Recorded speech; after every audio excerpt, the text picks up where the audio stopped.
Hi everybody, welcome in for another reading. Today we are using a playing card deck. These are called Conjure cards.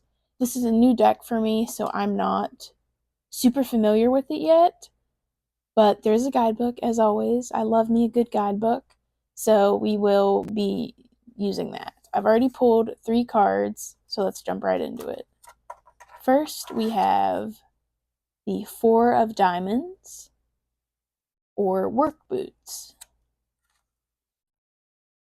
Shoes retain the shape of the foot and therefore the essence of a person.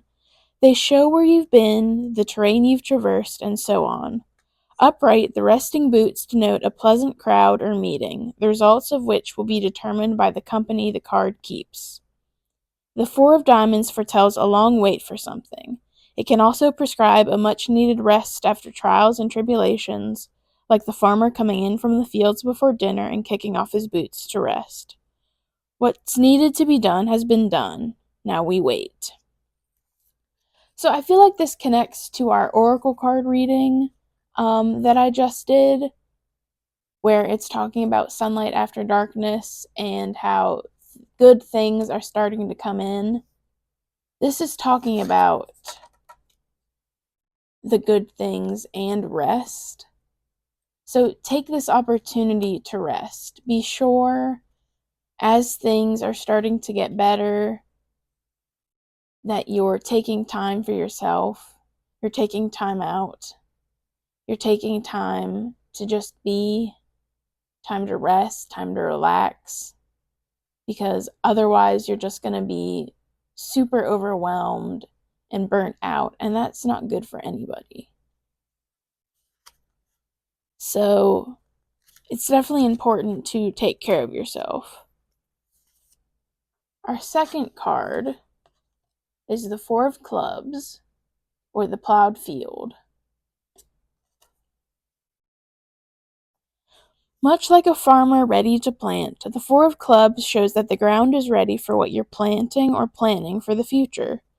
The work has been done, and now we wait for the fruit. However, stay with the upkeep. Nasty weeds can pop up and smother your crops if you don't stay on top of it. So this seems very familiar, very similar to the 9 of Pentacles, where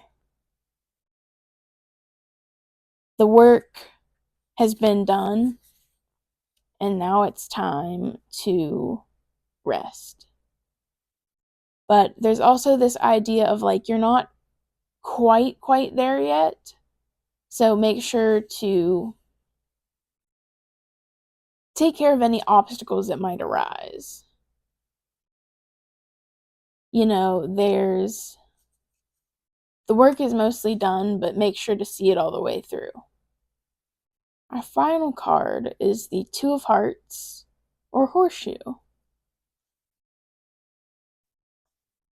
The card of the Lovers, the 2 of Hearts, shows an exchange based on the circumstances of the reading, whether a kiss, money, handshake, and so forth. It can also represent a deep relationship with another, including family. So this card, they compare it to, I assume what they're referring to there is the Lovers card from Tarot. And the Lovers card, yes, it talks about relationships and love, all kinds of love, romantic, familial, self-love, platonic love, what have you. But it's also really about choices. It says a lot about choices, that there's a choice to be made, and it's important for you to make the right decision. So be aware of the choices you're making now. Be aware of the possible consequences, and really think about the decisions that you're making in your life. And make sure you're making choices that you're proud of. My cat is crying. I don't know if you can hear him. I'm petting him now. Yeah, just be aware of the choices you're making and make good decisions. That's all I've got for today. Thank you so much for being here. If you'd like a personal reading with me, You can find me on Etsy at Dusk Till Dawn Treasures, and I would be happy to read for you. Thanks so much, and I'll see you next time.